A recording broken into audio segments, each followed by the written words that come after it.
You're listening to the Virtually Speaking Podcast with Pedro Arrow and John Nicholson.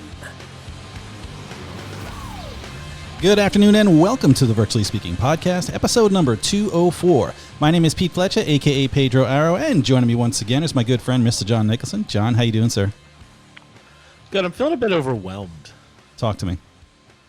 So I've got this office here, and I've got all this stuff, and I've got all these. I mean, there's like 3 monitors on this desk, and I've got these lights and like cameras and so many headsets, and I've got to move my office upstairs. I'm taking over my wife's office. She's finishing up her master's today. Actually, she's defending it. Ooh, congratulations! And but you know, I've got to lift and shift all of this stuff somewhere else, and I don't even know where to begin. I don't even know. Like, do I need to keep some of this stuff? I don't even. There's something on my desk I'm looking at right now.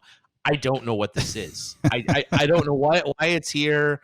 Like, you know, I need to plug it in and then see if it responds. Like, that's about where I'm at. I like it. Well, you know, you're in luck because if you don't know how to, transform these things, we have an expert on transforming things. He's actually a good friend of the podcast, our good friend, Mr. William Lam. William, welcome back to the podcast. Hey guys, thanks for having me again. So is that the first time you've ever been introduced as a transforming specialist? You know, can't say I've seen that introduction, but I like it though. I'm a big fan of Transformers. There you go. I like it. So, William, man, you're all over the place. I mean, I've known you to be an expert in many things: automation, home labs. Oh my goodness, just obviously lots of automation. You've been heavy in VMware Cloud, and also you spend some time playing with the Tanzu. The Tanzu. Yeah, definitely. A lot of my time lately has been taking a look at our broad Tanzu portfolio. How can we help our customers, especially in VMware Cloud, but even our existing on-premises environments? So I've been looking at both the Tanzu Kubernetes Grids or Kubernetes offering, as well as different parts of the portfolio, like our management SaaS solution, Tanzu Mission Control, and more recently, some really cool technology called the Application Transformer for VMware Tanzu.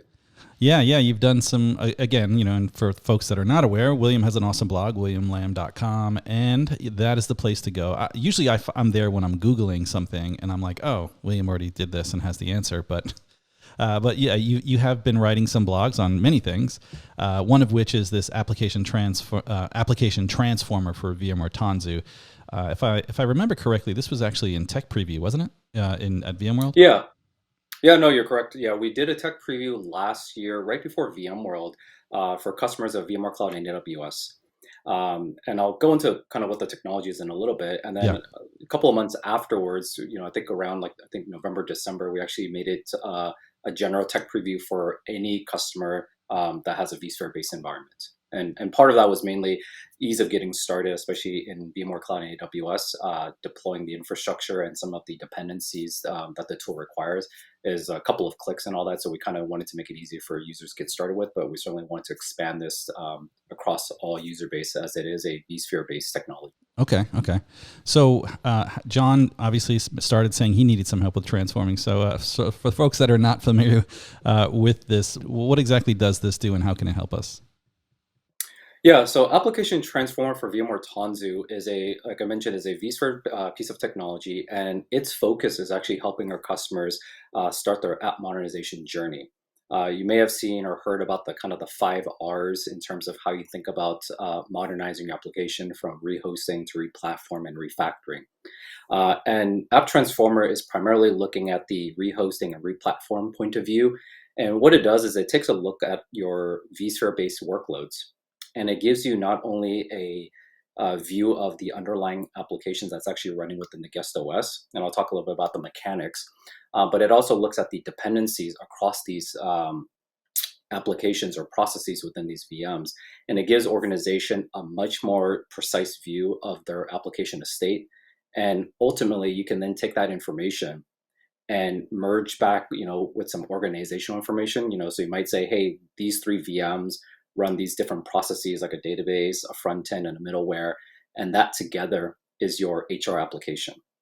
And from that, depending on what your business is trying to accomplish, right, you may say, hey, for this particular application, I'm going to keep it as is, But in other cases, this particular application is going to be something that you want to innovate on, especially maybe the front end, modernize aspects of it that's critical to your business. And you can start to go down that journey. And part of that journey could be simply taking the running VM and containerizing that application so that you can actually run that in a Kubernetes-based cluster. Eventually, you might start to break it up further, right? And start to actually refactor it and kind of go into the microservices, 12 factor, 16 factor, whatever the latest trends are. But it really helps you understand your application estate in a way that is never really been possible, at least in a very simplistic manner. A lot of customers I talk to, they have good change control processes in place for making changes, but the day-to-day, as workloads get added, configuration changes happens, it starts to get really difficult to maintain that. Traditionally, this is done through a change management database, right? Yeah. And so you kind of have a snapshot of the applications, the app owners, and the DB owners. But over time, it quickly gets out of date. And in most organizations, if you go to the CMDB, it doesn't necessarily always reflect what's in production, right? And more importantly, some of the things like software versioning, especially with the different security vulnerabilities, Log4j, and being able to identify what processes, what versions am I vulnerable to a particular security patch, or if I just want to see consistency across my entire broad application deployment across different data center. It's really hard to get that. And over the years, VMware has had a number of different technologies, all the way back to something called, vSphere Infrastructure Navigator, or VIN, if you guys recall that. I remember that. Yeah. That was like a .NET app, right? Or am I confusing it with Yeah. another discovery tool? Yeah. I think it's probably another discovery. I think it's like Java or something like that. But yeah, I mean, so it has always kind of gave you some views of what was running. And there's been different technologies over the years that looked at network traffic. And so looking at common types of well-defined traffic, we can say, hey, this type of traffic and communication, you're most likely running an Apache web server, or this type of traffic, you're probably running a database. But we didn't really know 100%. And we always allowed you kind of customize it. And so to me, this is really an evolution of all these different technologies. And what makes this solution so unique is that it really goes in and logs into the guest OS and gets those running processes for you. So we can tell you, for this VM, these are all the processes that you're running. And out of the box, Application Transformer can discover about 200 what we call components. So these are component signatures. So we can tell you, hey, this is an Oracle database, this is a Tomcat server, this is WebLogic, this is J2E, et cetera, et cetera. And then from that, we can then tell you the versions of the actual components themselves. And then if you have something called Network Insight, vRealize Network Insight, it basically takes a look at the traffic, and it takes all this data and it merges it together, and then it constructs a topology automatically for you using the NetFlow data between the systems, and says, hey, all these VMs are talking to each other. There's a dependency mapping between it. And it's not just looking at VMs, it's also looking at physical assets, right? So if you have external services like DNS, or maybe an external service to some system, it's able to detect, hey, there's some traffic exiting out of these VMs. And it'll see that port 53 traffic going out to even a public DNS service. And so that's the key of that NetFlow, is you get layer 4 information from that. But that's cool that you've got both sides there, because you've got, if you just look at what's talking, there may be internal processes that data gets handed off from an internal share, or it gets handed off. You're not going to capture every application just looking at the network. So this is something that fills in a lot of the gaps, where previously you would just look at processes, but maybe you weren't aware of external system. Maybe you just had an LDAP dependency or something that might have gotten missed. So and then when you put it all and attempted inventory. Yeah, absolutely. And this is kind of like the first pass in terms of what the system can do out of the box, right? And then from that, as a end user, you can say this application, and you can actually rename all this metadata. So the unique pieces that I feel that's interesting here. And if we take a step back, whether you're doing like a VM migration, going from on-prem to cloud, or going through like an app modernization journey, the one of the most important thing that you need to do is really just to understand your overall application system estate, right? And so although this piece of technology was really focused around app modernization, there's actually an interesting side benefit to almost every single vSphere customer, which is that it can give you a real-time snapshot, almost like a real-time CMDB of your entire infrastructure at a couple of clicks. And the really cool thing about this technology is that everything that I've talked about is also available as APIs. So not only can you get these views, the dependencies using its APIs, but you can also extract this information out there and actually update your CMDB in real time with this information. And then we know that it's not going to be perfect, and like I said, we can only discover about 200 application signatures, and the team continues to add to that. But as an end user, if you have like a custom application, or maybe you install Java but in a very special path, Yeah. you can actually teach App Transformer how to discover your application by adding custom signatures in there. So automatically you can actually teach it to know more about your Mm. specific applications are custom, and then you can actually customize the application. So imagine we missed a dependency. You can go in and say, nope, this additional VM and process is part of this application. And you feed it this additional metadata. You can even change the display name. So there's all these different customization policies that allows you to enrich it with information that's about your organization, right? You can add additional metadata, say, hey, this is Pete's application.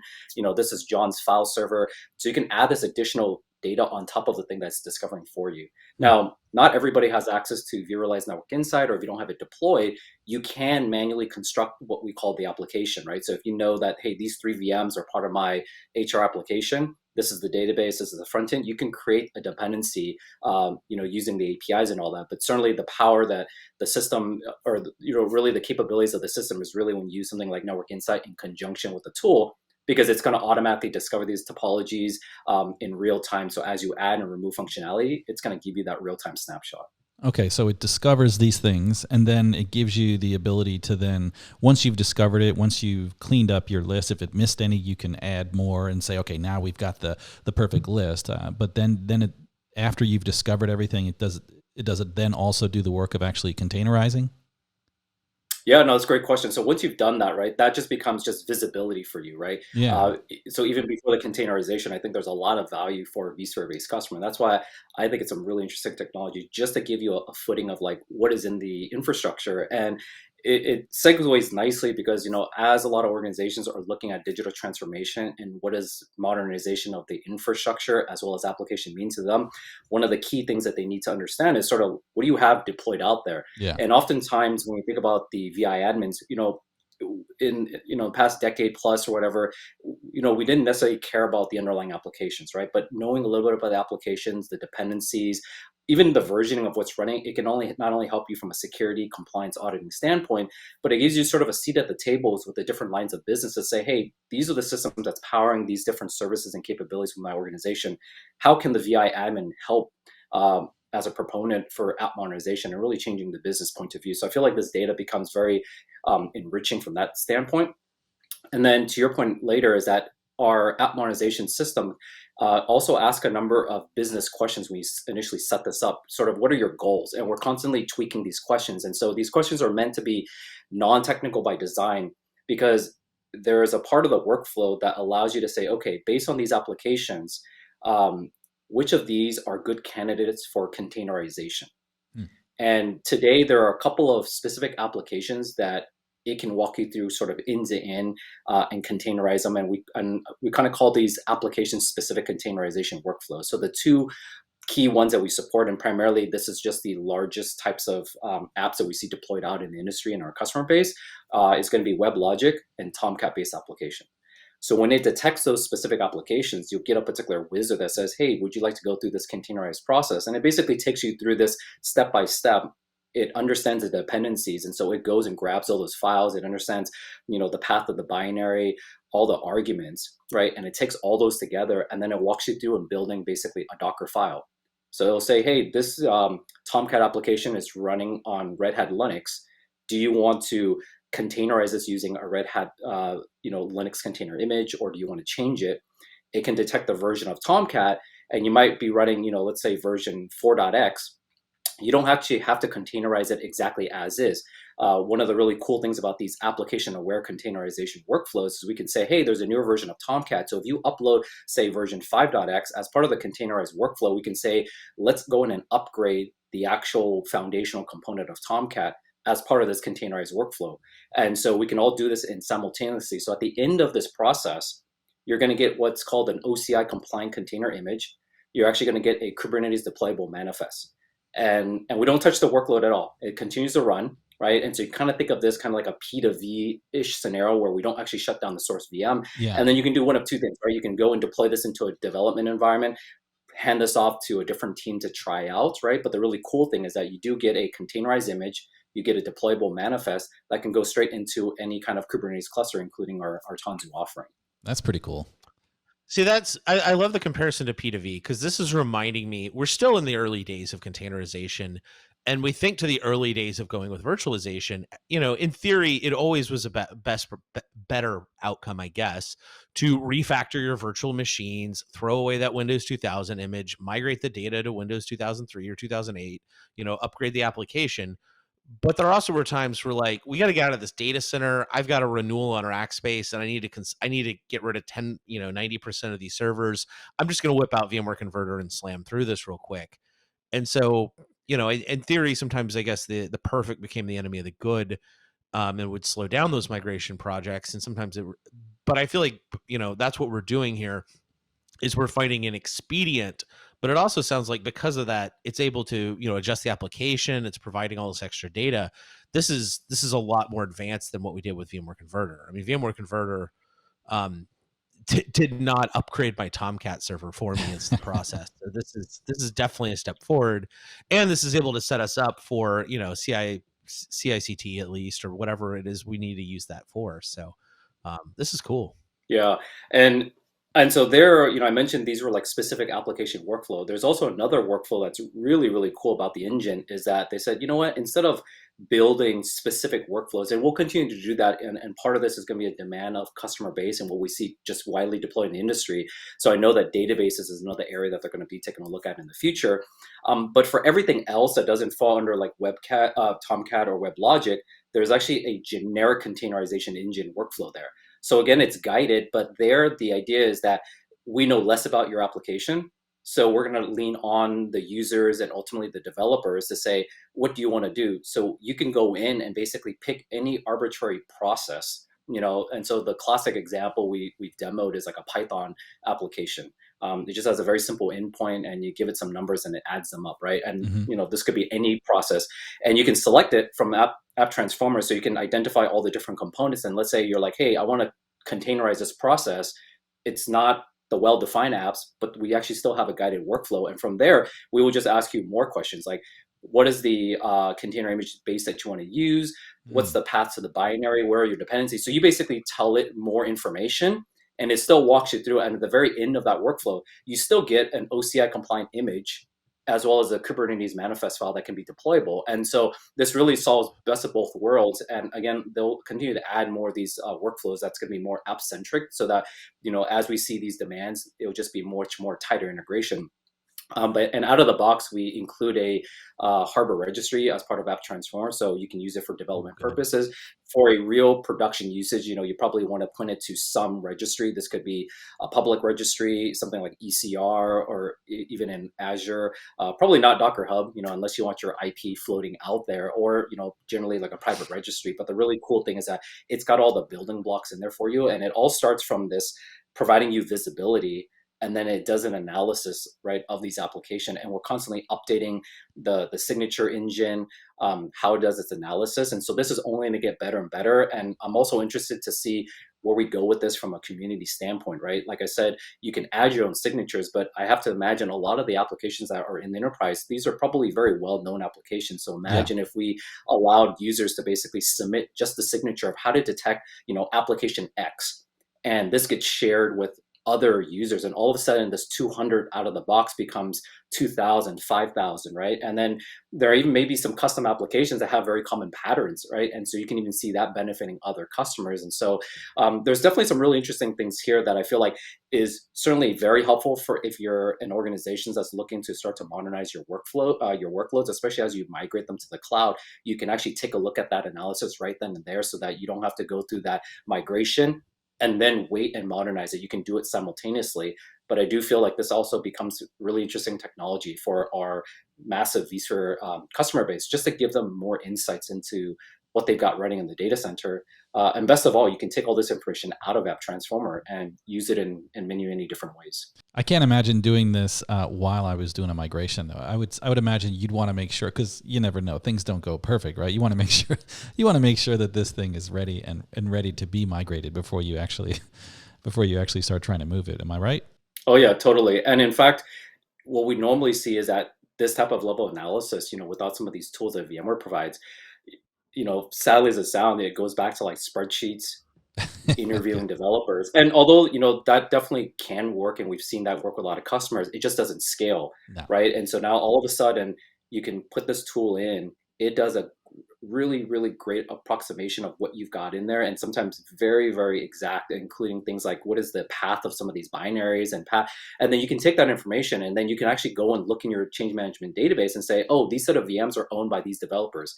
Let's now go have that deeper conversation, and get really into the specifics of it. Whereas before, it's sort of like, I've got all these VMs. I might categorize them by different lines of businesses, but you're kind of prodding and poking and have to do some analysis, and it takes time, right? And so if you have, a mandate to get out of a data center to do some migrations, you're not going to spend that level of effort. And so this tool really gives you a lot of visibility almost instantaneously. And really, it's to empower our infrastructure admin teams to help their organization. Well, and I mean, yeah, the VM name may be web-1, but what the hell's actually in it? Or I mean, it may even be Oracle-1, and then you discover Postgres running it for some insane reason. So, I mean, this is the kind of thing from my consulting days where you could run up some serious 6-7 figure bills on developer interviews and manual discovery. That this really simplifies, as well as even if you weren't going to build a single container out of this. Even just from a software asset management basis, like figuring out what your licensing estate's looking like. There's a lot of other applications for this information. I like what you're talking about, the idea of kind of the community building their own signature files, because, at the end of the day, as we start growing out through the thousands of most common enterprise applications, there's going to be a lot of overlap between the customer base. So it'll be interesting to see what we can build there. Yeah, no, it's spot on the ancillary use cases, right? I think like licensing certainly one, internal true ups, being able to find, like your Java processes. I know Log4j is kind of top of mind for a lot of organizations, but even just consistency of versioning and vendor information, that's all exposed through this collection analysis, right? And so you can quickly say, across my data centers or within a vCenter or within a cluster, what versions of Oracle am I running? What version of Tomcat? Are they actually consistent? Does it actually match up with what you've got in your CMDB, right? And so that's why I feel like this can actually true up your actual CMDB for usages.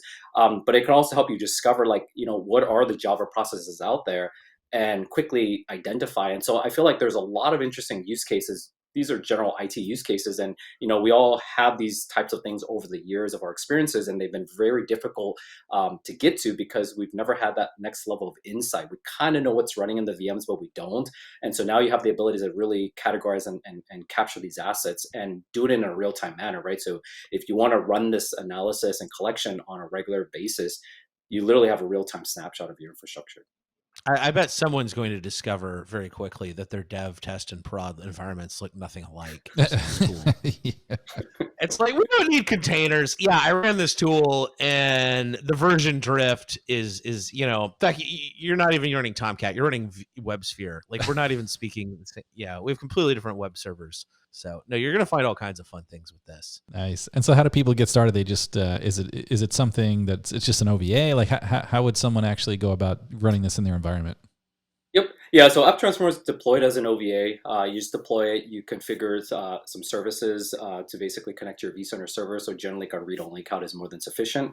If you have network insight as a source of data, we require roughly about 4 to 8 hours is more than sufficient. Obviously, if you can run it a little bit longer, we support both the on-prem deployment of vRealize Network Insight as well as the vRealize Network Insight Cloud. And so we did some work there, especially with my involvement with VMC. We made it super easy to turn that on. And so literally it's just turning on the service and then providing the CSP token to it. And then automatically it's starting to collect, right? So, and you can get started in a couple of ways. If you're a VMware Cloud AWS customer, it's available to you when you log into the Launchpad. So if you go to vmc.vmware.com and you log into the service, under tools, you'll see like an app transformer tile, and you can just click on it and it'll take you to Customer Connect, and you download the OVA. And there's even a getting started guide that I've published on TechZone.